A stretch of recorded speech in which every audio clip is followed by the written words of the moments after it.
तो हेलो दोस्तों, एक बार फिर से हम आ गए बिग बॉस 17 के एपिसोड के रिव्यू को लेकर। तो बात करते हैं कल के एपिसोड के बारे में। कल समर्थ का इविक्शन हो गया है। तो एज अ ऑडियंस अब हम समर्थ के गेम को ज्यादा एंजॉय भी नहीं कर पा रहे थे। वो उसका गेम अब ईशा के राउंड ही चल रहा था, या अभिषेक को पोकिंग, वो भी जब ईशा का मैटर हो। फिर उसके बाद उसका जो फनी वाला टैग था उसको भी हम अब एंजॉय नहीं कर रहे थे। तो जी हाँ दोस्तों, डेफिनेटली समर्थ यहाँ तक पहुंचा, बस उसका सफर यहीं तक हमें लग भी रहा था। गेम में उसका कंट्रीब्यूशन यहीं तक था।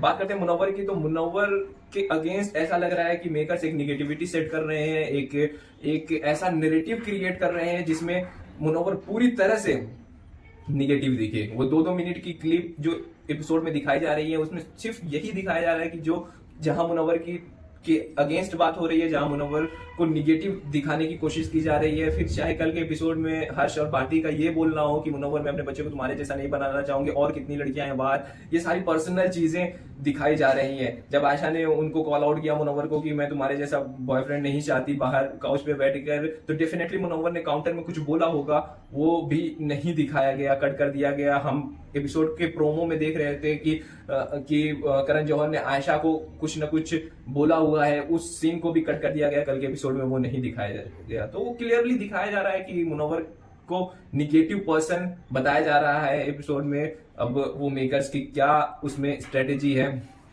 वो maker something, but as a audience हम क्या देख रहे हैं, हम उसकी जर्नी को किस तरह से देख पा रहे हैं, उसकी क्लियरेंस को देख के बारे में बात करते हैं, चाहे वो दोस्ती की हो, उसकी दुश्मनी की हो। तो बात करते हैं पहले दोस्ती को लेकर। तो हमने देखा कि मुनव्वर की जो दोस्ती रही है वो जिग्ना जी, रिंकू जी और मनारा, अभिषेक से एक दोस्ती दिखी है।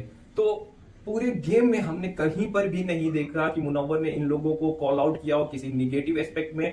कहीं पर भी, चाहे नॉमिनेशन रहा हो, चाहे कोई ऐसा टास्क हुआ हो जहां इन लोगों को बुलाना हो, मुनव्वर ने इन लोगों को बुलाया हो, वो हमेशा से इन लोगों के साथ खड़ा रहा, इन लोगों के सपोर्ट में खड़ा रहा पूरे गेम में, पूरे सीजन में।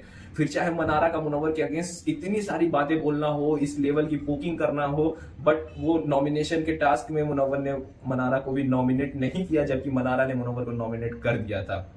अभिषेक के बारे में बात करते हैं। मुनव्वर और अभिषेक का एक जेन्युइन बॉन्ड दिखा है। शुरू से वो दोनों एक दोस्ती को लेके चलते आ रहे हैं। कहीं थोड़ी बहुत झड़प हुई है, बाद में वो चीजें शॉर्ट आउट हो जाती हैं। तो अभिषेक की दोस्त के साथ भी उसकी दोस्ती क्लियर है, और वही सेम चीज हमने देखा जिग्ना और रिंकू को लेकर। तो बात करते हैं मुनव्वर की दुश्मनी को लेकर। मुनव्वर की जो दुश्मनी थी वो ऐश्वर्या को वो गेम में नहीं पसंद करता था। ऐश्वर्या गेम से आउट, उसने अनुराग बाबू भैया को कभी नहीं पसंद किया, तो अनुराग बाबू भैया को उसने नॉमिनेट किया और वो भी आउट। फिर उसके बाद समर्थ को बोला था कि लाला मैं तेरे को टनल तक छोड़ के आऊंगा, तो उसने उसको टनल तक छोड़ने भी गया, और उस चीज का उसको रिग्रेट भी नहीं था, क्योंकि वो मुनव्वर अभिषेक से बात करता हुआ दिखा कि मैंने उसको बोला था टनल तक छोड़ने के लिए, और मैं इस चीज से खुश हूं बहुत ज्यादा। वो मेरे अगेंस्ट बात कर रहा था, ऐसी ऐसी बातें जो बर्दाश्त के बाहर हो रही थी। अगला उसका दुश्मन है अरुण, और मुझे लगता है कि अगले नॉमिनेशन में अब अरुण की बारी है। तो मेकर्स चाहे कुछ भी दिखाएं, बट एज अ ऑडियंस हम ये चीज क्लियरली देख पा रहे हैं, उसने जिससे दोस्ती की उससे दोस्ती निभाई, जिससे दुश्मनी रखी कभी भी उनका सपोर्ट नहीं चाहा, उन्हें गेम से बाहर किया। तो यार दोस्तों, एक ऐसी पर्सनालिटी मुनव्वर फारूकी की हमें दिख रही है थ्रू आउट द सीजन कि वो जिस भी रिश्ते में गया है, चाहे वो दोस्ती की हो चाहे दुश्मनी को, वो उसके लिए स्टैंड आउट किया है, उनको कॉल आउट किया है जिसको जहां पर कॉल आउट करना चाहिए था। आप निगेटिव फैलाते रहिए, हम सपोर्ट में खड़े हैं, वोट फॉर मुनव्वर।